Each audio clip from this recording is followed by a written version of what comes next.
Des, Aaron Rodgers is our guy. No doubt about it. I don't think I have to do a lot of assuring him because I think obviously his play speaks for itself. But I will say this: we're really excited, not only for next year but the years to come. I mean, he's playing at such a high level that he always has, and I think this year was a special year. It didn't finish like we wanted to finish, but I think everybody's purely motivated to get back, and I think, like I said, I don't think there's anything that we have to do. He's our quarterback and he's our leader. They're in damage control mode big time. Absolutely. If they was even thinking about moving on from that, you within the next 6 years, if you're even thinking about moving on from that, you're a damn fool. You're not getting that right there. I don't care that they didn't go to the Super Bowl. You're not finding that guy walking around the streets. You're just not. You're not finding it. So what they need to do is make good, Zubin. Sit down at the table, break bread. How much do you need? We're going to extend you. And what players do you want us to go get? Let's work together here. Key, have you ever had those moments where something went wrong, like with your wife, and you're like, hold on, let me just go get the flowers. Let me go get everything that she loves. We're going to be better. What do you need me to do?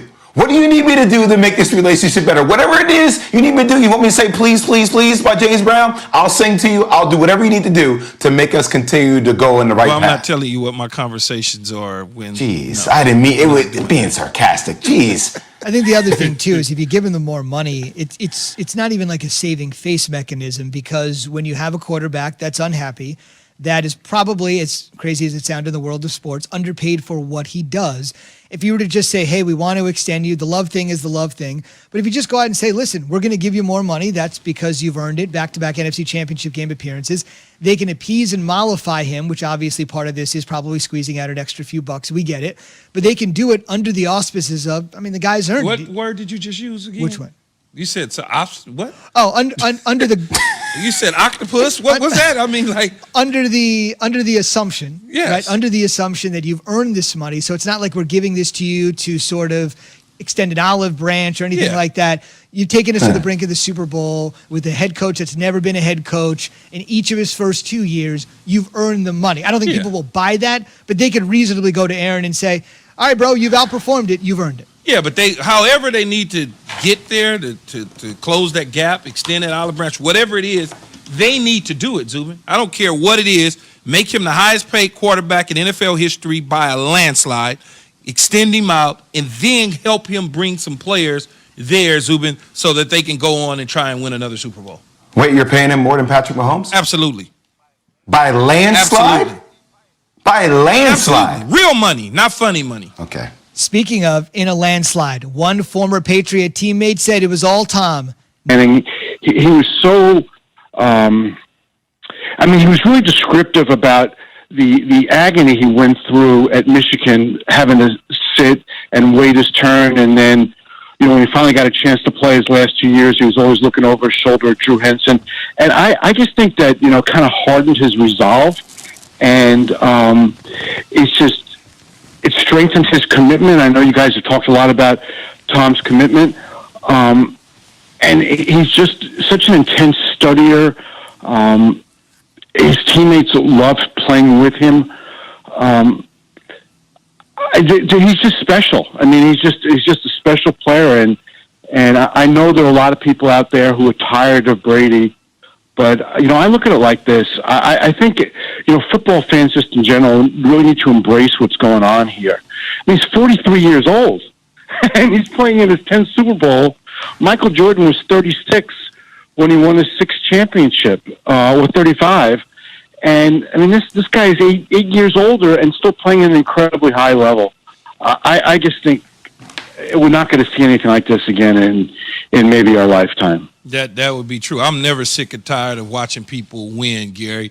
When you think about winning, and I told the guys this a week ago, this is the week that the Bill Belichick, Tom Brady conversation comes up, right? The Patriots miss the playoffs. Tom Brady is now playing in his 10th Super Bowl. How has that conversation been this week about those two? Well, I think that the momentum in his argument has certainly shifted towards Tom. But, Key, if you had asked me in June, one of these, of the Patriots and Bucks, if one of them was going to make the Super Bowl and the other wasn't going to make the playoffs, which would it be? And I think it was pretty clear this was going to be a transition year for New England. Now, I'm not making any excuses for Belichick because he didn't have a transition plan in place, which is shocking. And, considering how prepared he is for everything, and Key, that, you were around him for 3 years with the Jets. I'm just shocked that he went from Brady to basically nothing. But I thought it was fairly predictable that if one of the two was going to have success this year, it would be Brady, because he walked into a ready-made situation there with probably the best skill position players he's ever had, other than maybe 2007 with Randy Moss and Wes Welker in their primes, and a really good defense. So they were a Tom Brady type player away from being a really good team, and Tom in 4 months has changed the narrative in Tampa by changing the culture of that team and changing everybody's perspective of that team. I mean, it's really been pretty amazing. But, overall, I know this is a kind of a cop-out, but, I've been asked the question so many times, was it Brady or Belichick? I really think it was Brady for the last 15 years, but Brady needed Belichick in the first 3-4 years of his career, first to draft him and then to develop him. But ultimately, I think history will remember that they really needed each other. Gary, we've been having this conversation this morning about the fact that Tom Brady says that he could play up until he's 45 or maybe even surpass 45 years old. I am one of these people. I would love to see Tom Brady ride off into the sunset with the storybook ending, winning a championship, instead of seeing, potentially the last couple of years of his career, if that's plagued by injury, whatever it may be. How long, realistically, do you think Tom can play this game at a high level? Well, Jay, I think it's two pretty clear factors that will determine his decision. One, physically, is he healthy? And two, he's going to be the best judge of what level he's playing at. And, I talked to Tom's dad last week for my podcast, and I asked him that question. And he said he didn't know. He didn't know. But he said that Tom has always told him, he goes, "Dad, I'm going to play until I suck." Which I thought is like, yeah, that makes sense to me. He's going to play until he feels that he can't compete, that he's not good enough to compete for a Super Bowl. And I think he's smart enough. He will not hang on.